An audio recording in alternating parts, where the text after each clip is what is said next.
Pharaoh, ये राजा होता है, राजा होता है। इसे इतना बड़ा दर्जा दिया जाता है कि एक देवता जैसा माना जाता है, देवता की तरह इसका सम्मान किया जाता है। अब उसके बाद आ गया बंजी, ए पे ऑन होता है। ये हमारे यहाँ समझ लो फाइनेंस में टैक्स वगैरह लगाने का काम ये देखते हैं। दूसरा आय व्यय का देख रेख, कितना पैसा आ रहा है, कितना पैसा जा रहा है, ये बजट वाला सारा मैटर बंजी देखते हैं।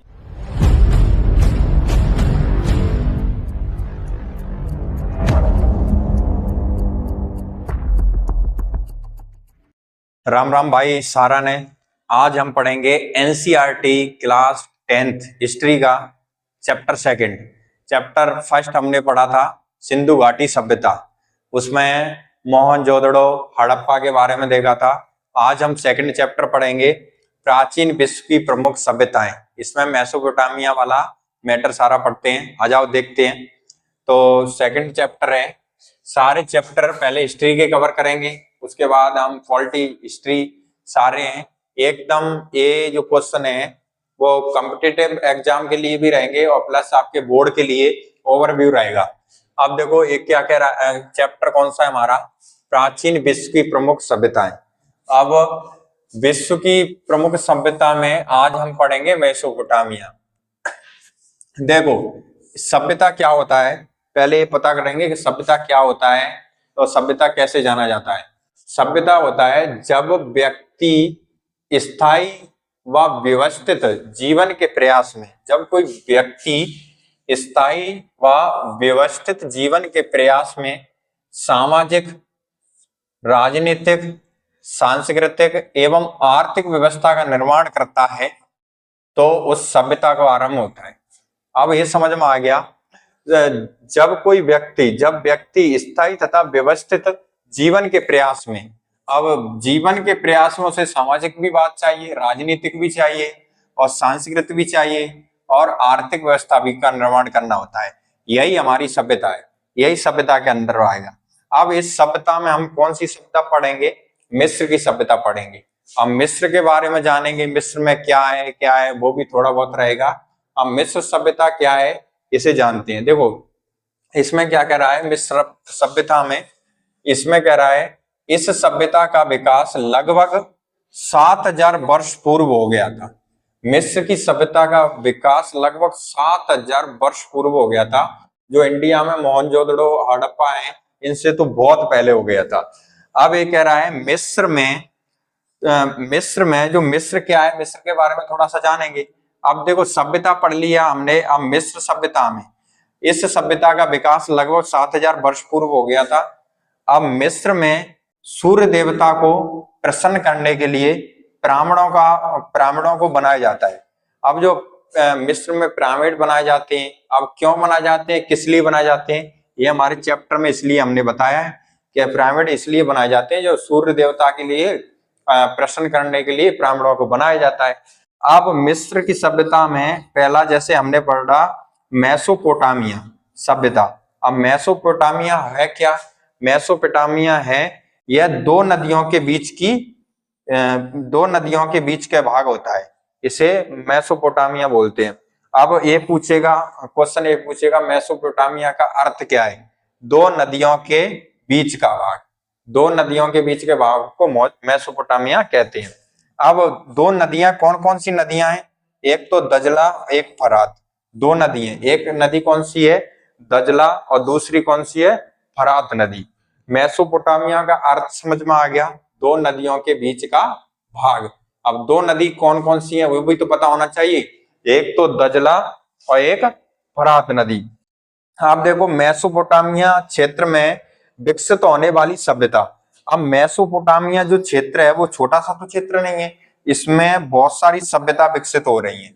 अब मेसोपोटामिया मिस्र में देखेंगे, मेसोपोटामिया उसी में कितनी सभ्यता विकसित हो रही है। पहली सभ्यता है वो सुमेरियन सभ्यता है, सुमेरियन सभ्यता पहली सभ्यता है। दूसरी सभ्यता है वो है बेबीलोनियन सभ्यता। तीसरी सभ्यता है वो है असीरिया सभ्यता। अब तीनों सभ्यता की मेसोपोटामिया क्षेत्र में विकसित होने वाली सभ्यता कौन कौन सी थी, एक तो सुमेरियन सभ्यता, बेबीलोनिया सभ्यता, असीरिया सभ्यता, ये थी। अब इसमें देखेंगे मिस्र के बारे में और जानेंगे, मिस्र ने क्या क्या दिया, मिस्र में क्या है। देखो सूर्य घड़ी तथा जल घड़ी मिस्र सभ्यता की देन है। सूर्य घड़ी और जल घड़ी किसने दिया था? मिस्री सभ्यता ने दिया था। अब मिस्र के लोगों का जैसे एक क्वेश्चन आएगा 5 नंबर का आता है कभी कभी उसमें एनसीईआरटी 10th क्लास में, क्या मिस्र के लोगों की आर्थिक स्थिति कैसी थी? दूसरा आएगा मिस्र के लोगों की प्रशासनिक व्यवस्था कैसी थी? और मिस्र के आर्थिक में, प्रशासनिक में और राजनीति सब देखेंगे। अब पहला आ गया मिस्र के लोगों की आर्थिक गतिविधियां। आर्थिक गतिविधियां मतलब सारा का क्या करते क्या नहीं वो सारा आएगा। मिस्र के लोगों की आर्थिक गतिविधियां, पहला आ गया उद्योग धंधे। उद्योग धंधे, आर्थिक में उद्योग धंधे। उद्योग धंधे में ये नाव तथा जहाजों का निर्माण करते थे। नाव और जहाजों का निर्माण किया करते थे।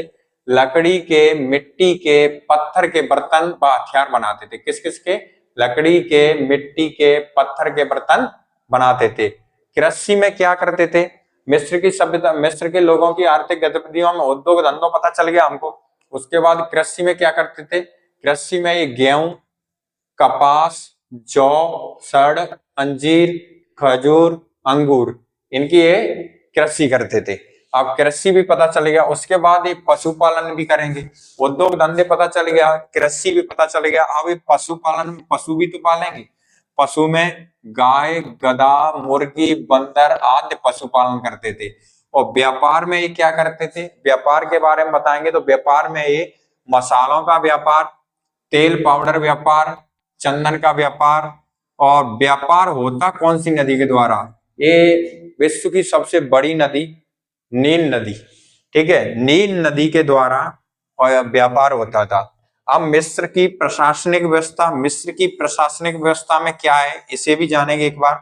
अब मिस्र की प्रशासनिक व्यवस्था में देखो, इसमें एक तो होता था जैसे प्रशासनिक में हमारे यहाँ देखते हैं क्या सबसे राष्ट्रपति, प्रधानमंत्री और सुप्रीम कोर्ट, हाई कोर्ट पूरे ऐसे करके सारा के सारे होते हैं। ऐसे देखो मिस्र की प्रशासनिक व्यवस्था, फराओ एक होता है जिसे राजा मानते हैं। फराओ मिस्र में, जैसे ये पूछे मिस्र की प्रशासनिक व्यवस्था को समझाइए तो मिस्र में एक होता है फराओ, ये राजा होता है। राजा होता है, इसे इतना बड़ा दर्जा दिया जाता है कि एक देवता जैसा माना जाता है, देवता की तरह इसका सम्मान किया जाता है। अब उसके बाद आ गया वजीर। ये कौन होता है? ये हमारे यहाँ समझ लो वित्त मंत्री, फाइनेंस मिनिस्टर। ये लगान वसूलना, फाइनेंस में टैक्स वगैरह लगाने का काम ये देखते हैं। दूसरा आय व्यय का देख रेख, कितना पैसा आ रहा है, कितना पैसा जा रहा है, ये बजट वाला सारा मैटर वजीर देखते हैं। फराव आपको चला गया, पता चल गया राजा होता है, जैसे कि प्राइम मिनिस्टर, प्रधानमंत्री मोदी जी आ गए। उसके बाद वजीर आ गया, ये वित्त मंत्री निर्मला सीतारमण आ गई। अब वजीर में क्या होता है? लगान वसूलना, ये काम करते थे। आय व्यय को देख रेख इन्हीं का होता था। उसके बाद आ गया परिषद। अब जैसे कोई बड़ा डिसीजन लेना है तो उसमें सांसद में जाके हम सारा सलाह मशूरा करके और बहस करके तब जाके कोई डिसीजन लेते हैं। ऐसे ही वहां पर होता था परिषद। परिषद में सारे एजड लोग बैठे होते थे, बूढ़े लोग, जो राजा को सलाह देते थे और फराव को वो देते थे। अब देखो परिषद में राजा को परामर्श देने का काम, फराव जो होता था उसको परामर्श कौन देते थे? परिषद देते थे। इसमें कैसे लोग होते थे? वृद्ध दरबारी होते, वृद्ध मतलब बूढ़े दरबारी, लगभग एज्ड, ये हो गए। अब सैन्य व्यवस्था में सैन्य व्यवस्था हो गई, प्रांतीय व्यवस्था हो गई, सैन्य व्यवस्था हो गई, प्रांतीय व्यवस्था। देखो सैनिक व्यवस्था भी होगी। पहले किसी में एक देखो राजा होता है, उसके बाद उसका वजीर होता है जो लगान वगैरह टैक्स वगैरह, उसके बाद परिषद आ गया, सलाह मशूरा, उसके बाद सैन्य व्यवस्था, क्योंकि सैनिक वाली व्यवस्था भी देखेंगे। उसके बाद स्थानीय व्यवस्था, प्रांतीय व्यवस्था। अब न्याय का यहाँ क्या था? मिस्र में न्याय का सबसे तगड़ा वो था, न्याय व्यवस्था में 3 दिन में फैसला लेना होता था। इंडिया, अपनी इंडिया की तरह नहीं कि भाई कोई भी कांड करने के बाद और वो सालों तक चलता रहता है। और वहां 3 दिन में फैसला लेना होता था। या तो अगर कोई दोषी पाया गया उसके हाथ पैर वगैरह काट कूट देते थे या उसे देश निकाला देती थी। तो ये तगड़ा तो है, किसी का हाथ पैर काट दिया या फांसी की सजा ऐसा, या उसे देश निकाला देते थे। अब देखो मिस्र के बारे में और जानेंगे। नील नदी का वरदान भी मिस्र को बोला जाता है। नील नदी का वरदान किसको बोला जाता है? मिस्र को। एक एक नंबर के क्वेश्चन आते हैं तो ऐसा पता करेंगे। हेरोडोटस था, ये यूरोप के प्रसिद्ध इतिहासकार थे। अब यूरोपी भी मिस्र के उधर के आ गया तो ये भी पता होना चाहिए। जिगोरात क्या था? पिरामिडों की आकृति में बनने वाले मंदिर थे, बड़े बड़े ऊंचे ऊंचे मंदिर थे, बड़े बड़े। ये एक नंबर का पूछा भी गया है 2023 या 24 में, क्या जिगोरात क्या होते हैं? तो ये पिरामिडों की आकृति में बनने वाले बड़े बड़े ऊंचे ऊंचे मंदिर होते हैं, ठीक है। और पिरामिड आपको पता चला गया, पिरामिड मैंने बताया था ये सारा का सारा, तो ये भी ध्यान रखेंगे कि पिरामिड क्या होता है और क्या नहीं होता है। मिस्र में सूर्य देवता को प्रसन्न करने के लिए पिरामिडों को बनाया जाता है, तो ये चीजें हैं। और जिगोरात क्या है? पिरामिडों की आकृति में बनाए गए बड़े बड़े मंदिर। मिस्र की आधुनिक राजधानी क्या है? मिस्र की राजधानी जैसे पूछ ले, अभी क्या है राजधानी? वैसे तो दक्षिणी पूर्वी अलग थी, अभी जो राजधानी है वो है काहिरा, ठीक है। और जैसे और मिस्र को 7 पहाड़ियों का नगर किसे बोला जाता है? मिस्र को बोला जाता है। एक क्वेश्चन आता है कि मिस्र को 7 पहाड़ियों का नगर क्यों बोला जाता है? उसका क्या रीजन है कि देखो, ये मिस्र टाइबर नदी के पास में बसा हुआ है, समीप में, टाइबर नदी के किनारे। तो टाइबर नदी के पास बसा हुआ है ये, जहां पर 7 पहाड़ियों के बीच में एक बसा हुआ नगर है जिसे हम रोम बोलते हैं। अब रोम कहाँ पड़ता है? इटली में पड़ता है। वैसे तो ये मिस्र के अंडर में सारे आ जाते हैं। मेसोपोटामिया यूनानी भाषा का शब्द है। अब ये डायरेक्ट पूछ लेगा कि जो पोटामिया है वो कौन सी भाषा का शब्द है? यूनानी भाषा का शब्द है। मिस्र में सबसे बड़ा पिरामिड किसका है? तो ये भी पूछ लेगा, मिस्र में सबसे बड़ा पिरामिड किसका है? तो ये गीजा का पिरामिड है। और देखो इसमें एक बार और देखते हैं, प्राचीन विश्व की प्रमुख सभ्यता में सबसे पहले सभ्यता क्या होता है? जब व्यक्ति स्थायी तथा व्यवस्थित जीवन के प्रयास में सामाजिक, राजनीतिक और सांस्कृतिक आर्थिक व्यवस्था का निर्माण करता है तो इसे सभ्यता का आरंभ होता है। तो मिस्र सभ्यता, इस सभ्यता का विकास लगभग 7000 वर्ष पूर्व हुआ था। और मिस्र में जो पिरामिड बनाए जाते हैं, पिरामिड होते हैं और इन्हें जिगोरात भी बोलते हैं, जो ऊंचे ऊंचे बहुत बड़े बड़े मंदिर होते हैं। मिस्र में सूर्य देवता को प्रसन्न करने के लिए पिरामिडों को बनाया जाता है। मेसोपोटामिया सभ्यता, यह 2 नदियों के बीच के भाग को, मेसोपोटामिया का अर्थ है 2 नदियों के बीच का भाग। और 2 नदियां कौन कौन सी? एक तो दजला और दूसरी फरात। दोनों नदियों का नाम ध्यान रखोगे। मेसोपोटामिया क्षेत्र में विकसित होने वाली कौन कौन सी सभ्यता थी? 3 सभ्यता थी, सुमेरियन सभ्यता, बेबीलोनिया सभ्यता और असीरिया सभ्यता। अब मिस्र ने दिया क्या क्या? सूर्य घड़ी तथा जल घड़ी मिस्र की सभ्यता की देन है। मिस्र के लोगों की आर्थिक गतिविधियां कैसी थी? उद्योग धंधे, एक नाव और जहाज का निर्माण करते थे, लकड़ी, मिट्टी, पत्थर के बर्तन व हथियार बनाते थे।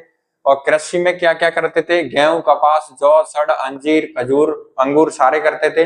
पशुपालन में गाय, गधा, मुर्गी, बंदर इत्यादि पालते थे। व्यापार, मसाले, तेल, पाउडर, चंदन ये करते थे। व्यापार हमेशा नील नदी के द्वारा होता था। मिस्र की प्रशासनिक व्यवस्था, एक राजा होता था जिसे फराव मानते थे, ये भगवान का रूप माना जाता था, देवता रूप, ठीक है। और वजीर कौन होता था? ये लगान वसूल करना, आय व्यय की देखरेख करता, जो इनकम सारा वित्त मंत्रालय। परिषद क्या होता? सलाह मशूरा परिषद होता, राजा को परामर्श देना। वृद्ध दरबारियां होते थे। सैनिक व्यवस्था थी, प्रांतीय व्यवस्था थी, स्थानीय व्यवस्था थी। न्याय 3 दिन में हो जाता था, या तो उसका अंग काट दिया जाता था, हाथ पैर कुछ भी, या देश निकाला दिया जाता था। नील नदी का वरदान भी मिस्र को माना जाता है। हेरोडोटस था, यूरोप के प्रसिद्ध इतिहासकार थे। जिगोरात क्या कहते हैं? पिरामिड की आकृति में बनाए गए मंदिरों को कहते हैं। मिस्र की आधुनिक राजधानी काहिरा है। 7 पहाड़ियों का नगर रोम इटली में पड़ता है, जिसे टाइबर नदी के किनारे बसा हुआ है। मेसोपोटामिया जो है वो यूनानी भाषा का शब्द है। और मिस्र में सबसे बड़ा पिरामिड किसका है? गीजा का है। ये हमारा चैप्टर 2 का ओवरव्यू हो गया। अब अगली वीडियो में देखेंगे चैप्टर 3। अच्छे से इसे नोट कर लेना, नोट्स बनाना अच्छे से, एक एक बार देख के बढ़िया से, उसके बाद 1-2 बार रिवीजन करेंगे, बढ़िया हो जाएगा। आगे तो ये 10th क्लास में भी आएगा, आगे कॉम्पिटिटिव एग्जाम में बहुत बहुत अच्छा रहेगा। थैंक यू, देखते हैं अगली वीडियो में आप।